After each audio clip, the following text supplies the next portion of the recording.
السلام علیکم ورحمۃ اللہ وبرکاتہ۔ اعوذ باللہ من الشیطان الرجیم، بسم اللہ الرحمن الرحیم۔ قد فرض اللہ لکم تحلۃ ایمانکم واللہ مولاکم وہو العلیم الحکیم۔ وَإِذَا أَسَرَّ النَّبِيُّ إِلَىٰ بَعْضِ أَزْوَاجِهِ حَدِيثًا فَلَمَّا نَبَّأَتْ بِهِ وَأَظْهَرَهُ اللَّهُ عَلَيْهِ عَرَّفَ بَعْضَهُ وَأَعْرَضَ عَن بَعْضٍ فَلَمَّا نَبَّأَهَا بِهِ قَالَتْ مَنْ أَنبَأَكَ هَٰذَا قَالَ نَبَّأَنِي الْعَلِيمُ الْخَبِيرُ۔ صدق اللہ العلی العظیم۔ رب اشرح لی صدری ویسر لی امری واحلل عقدۃ من لسانی یفقہوا قولی۔ رب زدنی علما۔ اللہ نے تم لوگوں کے لیے اپنی قسموں کی پابندی سے نکلنے کا طریقہ مقرر کر دیا ہے۔ اللہ تمہارا مولا ہے اور وہی علیم اور حکیم ہے۔ اور یہ معاملہ بھی قابل توجہ ہے کہ نبی نے ایک بات اپنی ایک بیوی سے راز میں کہی تھی، پھر جب اس بیوی نے کسی اور پر وہ راز ظاہر کر دیا اور اللہ نے نبی کو اس افشائے راز کی اطلاع دے دی، تو نبی نے اس پر کسی حد تک اس بیوی کو خبردار کیا اور کسی حد تک اس سے درگزر کیا۔ پھر جب نبی نے اسے افشائے راز کی یہ بات بتائی تو اس نے پوچھا، آپ کو اس کی کس نے خبر دی؟ نبی نے کہا، مجھے اس نے خبر دی جو سب کچھ جانتا ہے اور خوب باخبر ہے، اللہ سبحانہ وتعالیٰ نے۔ سورہ التحریم کی 2 آیتیں، آیت نمبر 2 اور آیت نمبر 3، اس کی تلاوت اور اس کی ترجمانی ابھی ہم نے سماعت کی۔ اب یہاں پر یہ فرمایا جا رہا ہے کہ جو گزشتہ سے جو ہمارا مطالعہ اس کا جاری ہے، اب یہاں پر اس آیت میں مطلب یہ ہے کہ کفارہ دے کر قسموں کی پابندی سے نکلنے کا جو طریقہ اللہ تعالیٰ نے اس سے پہلے سورہ مائدہ آیت نمبر 89 میں بھی مقرر کر دیا، اس کے مطابق عمل کر کے آپ اس عہد کو توڑ دیں جو آپ صلی اللہ علیہ وسلم نے ایک حلال چیز کو اپنے اوپر حرام کرنے کے لیے کیا ہے۔ یہاں ایک اہم فقہی سوال پیدا ہوتا ہے اور وہ یہ ہے کہ آیا یہ حکم اس صورت کے لیے ہے جب کہ آدمی نے قسم کھا کر حلال کو حرام کر لیا ہو، یا بجائے خود تحریم ہی قسم کی ہی معنی ہے، خواہ قسم کے الفاظ استعمال کیے گئے ہوں یا نہ کیے گئے ہوں۔ اس سلسلے میں فقہاء کے درمیان اختلاف ہے۔ ایک گروہ کہتا ہے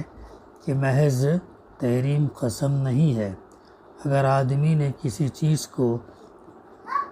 خواہ وہ بیوی ہو یا کوئی دوسری حلال چیز، قسم کھائے بغیر اپنے اوپر حرام کر لیا ہو تو یہ ایک لغو بات ہے جس سے کوئی کفارہ لازم نہیں آتا، بلکہ آدمی کفارے کے بغیر ہی وہ چیز استعمال کر سکتا ہے جسے اس نے حرام کیا ہے۔ یہ رائے مسروق، شعبی، ربیعہ اور ابن جریر اور تمام ظاہریوں نے اختیار کیا ہے۔ ان کے نزدیک تحریم صرف اس صورت میں قسم ہے جبکہ کسی چیز کو اپنے اوپر حرام کرتے ہوئے قسم کے الفاظ استعمال کیے جائیں۔ اس سلسلے میں ان کا استدلال یہ ہے کہ رسول اللہ صلی اللہ علیہ وسلم نے چونکہ حلال چیز کو اپنے لیے حرام کرنے کے ساتھ قسم بھی کھائی تھی،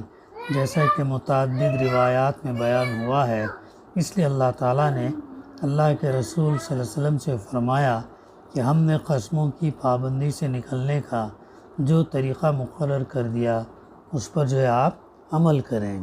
یہ ایک گروہ کہتا ہے۔ اب اس کے مقابلے میں دوسرا گروہ کہتا ہے کہ قسم کے الفاظ استعمال کیے بغیر کسی چیز کو حرام کر لینا بجائے خود قسم تو نہیں ہے، مگر بیوی کا معاملہ اس سے مستثنیٰ ہے۔ دوسری اشیاء مثلاً کسی کپڑے یا کھانے کو آدمی نے اپنے اوپر حرام کر لیا ہو تو یہ لغو ہے، کوئی کفارہ دیے بغیر آدمی اس کو استعمال کر سکتا ہے۔ لیکن اگر بیوی یا لونڈی کے لیے اس نے کہا ہو کہ اس سے مباشرت میرے اوپر حرام ہے تو وہ حرام تو نہ ہوگی، مگر اس کے پاس جانے سے پہلے کفارہ یمین لازم آئے گا۔ یہ رائے شافعیہ کی ہے اور اسی سے ملتی جلتی رائے مالکیہ کی بھی ہے۔ تیسرا گروہ کہتا ہے کہ تحریم بجائے خود قسم ہے، قسم کے الفاظ استعمال نہ کیے گئے ہوں۔ یہ رائے حضرت ابوبکر صدیق، حضرت عائشہ، حضرت عمر، حضرت عبداللہ بن مسعود، حضرت عبداللہ بن عمر، حضرت زید بن ثابت اور حضرت عبداللہ بن عباس رضی اللہ عنہما کی ہے۔ اگرچہ ابن عباس سے ایک دوسری رائے بخاری میں یہ نقل ہوئی ہے کہ اگر آدمی نے اپنی بیوی کو حرام کیا ہو تو یہ کچھ نہیں، مگر اس کی توجیہ یہ کی گئی کہ ان کے نزدیک یہ طلاق نہیں بلکہ قسم ہے اور اس پر کفارہ ہے، کیونکہ بخاری، مسلم اور ابن ماجہ میں ابن عباس کا یہ قول نقل ہوا ہے کہ حرام قرار دینے کی صورت میں کفارہ ہے، اور نسائی میں روایت ہے کہ ابن عباس رضی اللہ سے جب یہ مسئلہ پوچھا گیا تو انہوں نے کہا وہ تیرے اوپر حرام تو نہیں مگر تجھ پر کفارہ لازم ہے۔ اور ابن جریر کی روایت میں ابن عباس کے الفاظ یہ ہیں، اگر لوگوں نے اپنے اوپر کسی چیز کو حرام کیا ہو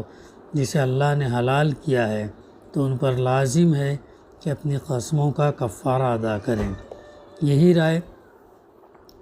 حضرت حسن بصری، عطا، طاؤس، سلیمان بن یسار اور قتادہ کے، اور اسی رائے کو حنفیہ نے اختیار کیا ہے۔ اور بھی اس ضمن میں بحث ہے،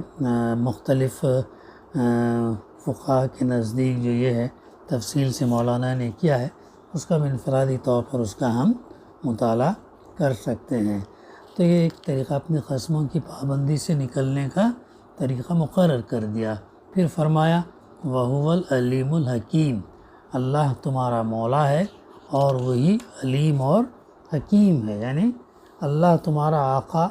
اور تمہارے معاملات کا متولی ہے، وہ زیادہ بہتر جانتا ہے کہ تمہاری بھلائی کس چیز میں ہے، اور جو کام بھی اس نے دیے ہیں سراسر حکمت کی بنیاد پر دیے ہیں۔ پہلی بات ارشاد فرمانے کا مطلب یہ ہے تم خود مختار نہیں ہو بلکہ اللہ کے بندے ہو اور وہ تمہارا آقا ہے، اس لیے اس کے مقرر کیے ہوئے طریقوں میں رد و بدل کرنے کا اختیار تم میں سے کسی کو حاصل نہیں ہے۔ تمہارے لیے حق یہی ہے کہ اپنے معاملات اس کے حوالے کر کے بس اس کی اطاعت کرتے رہو۔ دوسری بات ارشاد فرمانے سے یہ حقیقت ذہن نشین کرائی گئی ہے کہ اللہ نے جو طریقے اور قوانین مقرر کیے ہیں وہ سب علم اور حکمت پر مبنی ہے۔ اللہ تعالیٰ بہتر جانتا چونکہ وہ علیم ہے، حکیم ہے۔ علیم ماضی کا، حال کا، مستقبل کا، تمام علم کا سرچشمہ ہے اور اس کا علم حکمت کی بنیاد پر ہے۔ تو علیم اور حکیم ہے اور وہ بہتر جانتا تمہارے لیے کیا بہتر ہے۔ جس چیز کو حلال کیا ہے تو اللہ تعالیٰ نے علم اور حکمت کی بنا پر حلال کیا ہے، اور جسے اللہ نے حرام قرار دیا اسے بھی علم اور حکمت کی بنا پر حرام قرار دیا۔ یہ کوئی الل ٹپ کام نہیں کہ جسے چاہے حلال کر دے اور جسے چاہے حرام ٹھہرا دے۔ لہذا جو لوگ اللہ پر ایمان رکھتے ہیں انہیں یہ سمجھنا چاہیے کہ علیم اور حکیم ہم نہیں ہیں بلکہ اللہ ہے، اور ہماری بھلائی اسی میں ہے کہ ہم اس کے دیے ہوئے احکام کی پیروی کریں۔ یہ ہے اس آیت کی تفسیر، آیت نمبر 2 کے اندر قسم کے تعلق سے پھر اللہ سبحانہ وتعالیٰ علیم ہے اور حکیم ہے، جو بھی اس کے فیصلے ہیں اس پہ ہمیں راضی رہنا ہے، کسی اور کو اختیار نہیں ہے۔ پھر اب آگے فرمایا جا رہا ہے وَإِذَا أَسَرَّ النَّبِيُّ إِلَى بَعْضِ أَزْوَاجِهِ حَدِيثًا، اور یہ معاملہ بھی قابل توجہ ہے کہ نبی نے ایک بات اپنی بیوی سے راز میں کہی تھی۔ فَلَمَّا نَبَّأَتْ بِهِ وَأَظْهَرَهُ اللَّهُ عَلَيْهِ عَرَّفَ بَعْضَهُ وَأَعْرَضَ عَنْ بَعْضٍ، پھر جب اس بیوی نے کسی اور پر وہ راز ظاہر کر دیا اور اللہ نے نبی کو اس افشا راز کی اطلاع دے دی، تو نبی نے اس پر کسی حد تک اس بیوی کو خبردار کیا اور کسی حد تک اس سے درگزر کیا۔ پوری آیت۔ پھر جب نبی نے اسے اس افشا راز کی یہ بات بتائی تو اس نے پوچھا کہ آپ کو اس کی کس نے خبر دی؟ تو نبی صلی اللہ علیہ وسلم نے کہا مجھے اس نے خبر دی جو سب کچھ جانتا ہے اور خوب باخبر ہے۔ اس کی تفسیر میں ہے مختلف روایات میں مختلف باتوں کے متعلق یہ بیان کیا گیا کہ فلاں بات تھی جو اللہ کے رسول صلی اللہ علیہ وسلم نے اپنی ایک بیوی سے راز میں کہی تھی، اور ان بیوی نے ایک دوسری بیوی سے اس کا ذکر کر دیا، لیکن ہمارے نزدیک اول تو اس کا کھوج لگانا صحیح نہیں ہے۔ مفسر لکھتے ہیں وہ کیا بات تھی جو کیا راز میں تھی اور کیا وہ راز افشا کر دے، اسے کھوج لگانا صحیح نہیں ہے، کیونکہ راز کے افشا کرنے پر ہی تو اللہ تعالیٰ یہاں ایک بیوی کو ٹوک رہا ہے۔ پھر ہمارے لیے کیسے صحیح ہو سکتا کہ ہم اس کی ٹٹول کریں اور اسے کھولنے کی فکر میں لگ جائیں، پہلی بات۔ دوسرے، جس مقصد کے لیے یہ آیت نازل ہوئی اس کے لحاظ سے یہ سوال سرے سے کوئی اہمیت نہیں رکھتا کہ وہ راز کی بات تھی کیا۔ مقصود کلام سے اس کا کوئی تعلق ہوتا تو اللہ تعالیٰ اسے خود بیان فرما دیتا، وہ راز کیا تھا اللہ تعالیٰ بیان فرما دیتا۔ اصل غرض جس کے لیے اس معاملے کو قرآن مجید میں بیان کیا گیا ازواج مطہرات میں سے ایک کو اس غلطی پر ٹوکنا ہے کہ ان کے عظیم المرتبہ شوہر نے جو بات راز میں ان سے فرمائی تھی اسے انہوں نے راز نہ رکھا اور اس کا افشا کر دیا۔ یہ محض ایک نجی معاملہ ہوتا جیسا دنیا کے عام میاں اور بیوی کے درمیان ہوا کرتا ہے، تو اس کی کوئی ضرورت نہ تھی کہ اللہ تعالیٰ براہ راست وحی کے ذریعے سے اللہ کے رسول صلی اللہ علیہ وسلم کو اس کی خبر کر دیتا، اور پھر محض خبر دینے ہی پر اکتفا نہ کرتا بلکہ اسے اپنی اس کتاب میں بھی درج کر دیتا جسے ہمیشہ کے لیے ساری دنیا کو پڑھنا ہے۔ لیکن اس سے یہ اہمیت جس وجہ سے دی گئی وہ یہ تھی کہ وہ بیوی کسی معمولی شوہر کی نہ تھی بلکہ اس عظیم ہستی کی بیوی تھی جسے اللہ تعالیٰ نے انتہائی اہم ذمہ داری کے منصب پر مامور فرمایا تھا، جسے ہر وقت کفار اور مشرکین اور منافقین، تین لوگ کفار، مشرکین، منافقین کے ساتھ ایک مسلسل جہاد سے سابقہ درپیش تھا، جس کی قیادت میں کفر کی جگہ اسلام کا نظام برپا کرنے کے لیے ایک زبردست جدوجہد ہو رہی تھی۔ ایسی ہستی کے گھر میں بے شمار ایسی باتیں ہو سکتی تھی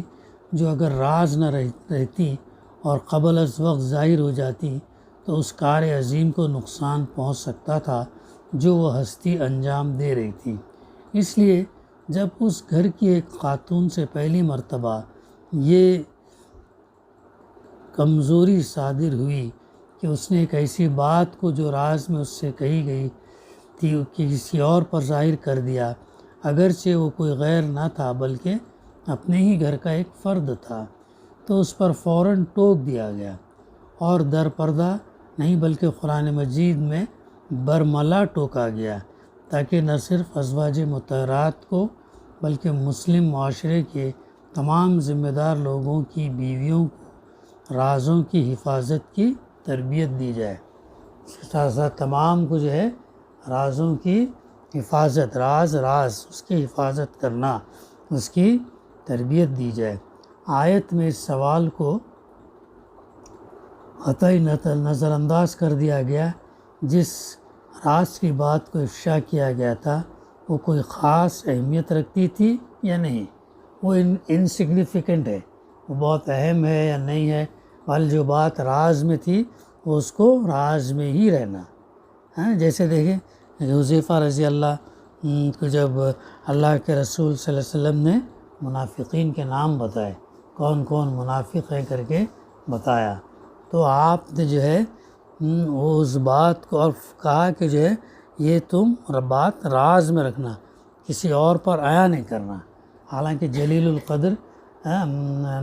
یہ تھے، صحابہ تھے، ابوبکر صدیق، خلفائے راشدین بات کی سب تھے، کسی کو نہیں بتا، لیکن حذیفہ رضی اللہ، اور حذیفہ رضی اللہ سے صحابہ نے بات پوچھنے کی کوشش کی، لیکن انہوں نے اس کو ظاہر نہیں کیا،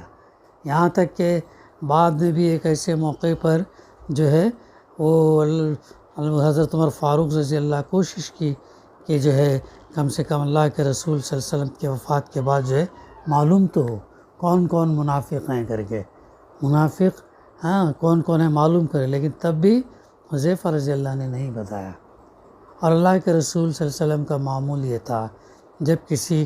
کا انتقال ہوتا اور اس کی نماز جنازہ پڑھنا ہوتا، اگر آپ کو معلوم ہوتا کہ یہ منافق ہے تو آپ جو ہے وہ نماز جنازہ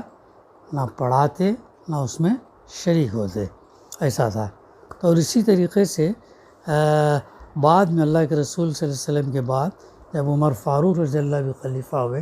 تو آپ یہ دیکھتے کہ حذیفہ رضی اللہ کسی نماز جنازہ میں ہے یا نہیں ہے تو پڑھتے، اگر نہیں ہے ہٹ گئے تو خود بھی ہٹ جاتے۔ تو یہ طریقہ اختیار کیا گیا۔ سورہ توبہ میں بتایا گیا تھا نا کہ جو ہے یہ منافقین کی نماز جنازہ نہیں پڑھنے کے لیے اللہ کے رسول صلی اللہ علیہ وسلم سے کہا گیا، بلکہ جب آپ صلی اللہ علیہ وسلم نے عبداللہ بن ابی منافقوں کا سردار تھا، اس کی نماز جنازہ پڑھائی تو اور مغفرت کی دعا کی، تو اللہ عمر فاروق رضی اللہ نے یہ کیا کہ اللہ کے رسول صلی اللہ علیہ وسلم یہ تو منافق ہے، اس کی نماز جنازہ نہ پڑھیں، تو بعد میں مغفرت کی دعا کی تو اللہ تعالیٰ نے بھی کیا فرمایا، 70 مرتبہ بھی اگر تم اس کے لیے مغفرت کی دعا کرو گے تب بھی یہ اس کی قبول نہیں کی جائے گی۔ غور کرنے کی بات ہے کہ نفاق کا مقام کتنا ڈینجر ہے۔ نفاق، منافقت، ظاہر میں مسلمان، اندرون میں یہ جو ہے اندرون میں ایمان نہیں ہے، دل میں ایمان نہیں ہے، ظاہر میں مسلمان۔ اور ایسے اس وقت دور کے منافقین بھی کیسے تھے، نمازوں کی پابندی کرتے تھے، یہ بولا تو ان کے بارے میں کہا جائے۔ اور مغفرت کے لیے دعا کون کر رہے، اللہ کے رسول صلی اللہ علیہ وسلم۔ تب ابھی اللہ تعالیٰ کیا فرما رہا ہے، 70 مرتبہ بھی اگر یہ کریں گے تو ان دعا مغفرت جو ہے قبول نہیں ہوگی۔ کتنا یہ ہے، تو اس لیے اللہ تعالیٰ سے دعا کرتے رہنا کہ اللہ تعالیٰ ہم کو ایک تو شیطان کے شر سے بچائے، شیطان سے حفاظت کرے، اپنی امان میں اللہ تعالیٰ رکھے، اور دوسرا یہ کہ نفاق سے بھی اللہ تعالیٰ بچائے، منافقت سے بچائے۔ منافقت کی 4 علامتیں کیا بتائی گئیں، کیا بتائی گئی، یہ بات کرے تو جھوٹ بولے، جھوٹ بات کرے، امانت میں خیانت کرے، تیسری چیز کیا ہے، کیا ہے، وعدہ کرے تو وعدہ خلافی کرے،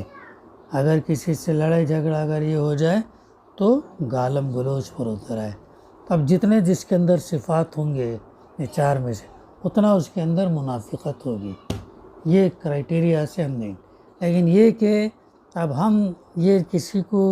یہ کہتے نہیں بیٹھ سکتے کہ تم منافق ہے یہ کر کے نہیں، بلکہ ہم جو ہے آج کل ہم یہ دیکھتے ہیں عملی طور پر جو ہے یہ نفاق جو ہے آ گیا۔ تو بہرحال تو گرفت بجائے خود اس امر پر کی گئی کہ راز کی بات دوسرے سے بیان کر دیا گیا، تو اس لیے کہ کسی ذمہ دار ہستی کے گھر والوں میں اگر یہ کمزوری موجود ہو کہ وہ رازوں کی حفاظت میں تساہل برتیں، تو آج ایک غیر اہم راز افشا ہوا ہے، کل کوئی اہم راز افشا ہو سکتا ہے۔ ہاں، دیکھو کتنی اس کی اہمیت ہے۔ ہاں، راز، جو بات راز میں ہے وہ راز میں رہنا چاہیے، مجلس کے آداب میں سے ہیں۔ مجلس میں جو بات ہوئی وہ ایک کیا ہے؟ امانت ہے، اور ان کے درمیان ہے، ان کے باہر اگر اجازت ہے، عام ہے تو نکالی جا سکتی، نہیں تو مجلس کی باتیں مجلس ہی میں رہنا چاہیے۔ اب جس شخص کا منصب معاشرے میں جتنا زیادہ ذمہ دارانہ ہوگا، اتنے ہی زیادہ اہم اور نازک معاملات اس کے گھر والوں کے علم میں آئیں گے۔ کیا ہے؟ جس شخص کا منصب معاشرے میں جتنا زیادہ ذمہ دارانہ ہوگا، اتنے ہی زیادہ اہم اور نازک معاملات اس کے گھر والوں کے علم میں آئیں گے۔ ان کے ذریعے سے راز کی باتیں دوسروں تک پہنچ جائیں تو کسی وقت بھی یہ کمزوری کسی بڑے خطرے کی موجب بن سکتی ہے۔ اس لیے بہت اہم ہے کہ جو باتیں راز میں ہیں تو وہ راز میں ہی، یعنی کیسے کیسے احکام جو اللہ سبحانہ وتعالیٰ دے رہا ہے، تحریم کے متعلق، حلال حرام کے متعلق، پھر قسم کے متعلق، پھر اللہ تعالیٰ علیم ہے، حکیم ہے، پھر اس کے بعد جو ہے راز کی بات جو بیویوں نے کہی تھی، پھر اس سے سماج کے اندر، معاشرے کے اندر کیسی استدلال کی گئی، کیسی بات بتائی گئی کہ جو ہے باتیں راز کی ہیں تو راز میں ہی رہنی چاہیے، افشا نہیں ہونی چاہیے۔ بقائے انشاءاللہ آئندہ سلسلہ ہم جاری رکھیں گے۔ دعا ہے کہ اللہ سبحانہ وتعالی ہمیں کہنے سننے سے زیادہ عمل کرنے کی توفیق عطا فرمائے۔ ربنا تقبل منا انک انت السمیع العلیم وتب علینا انک انت التواب الرحیم۔ صلی اللہ تعالی علی خیر خلقہ وعلی آلہ وصحبہ اجمعین۔ الحمد للہ رب العالمین۔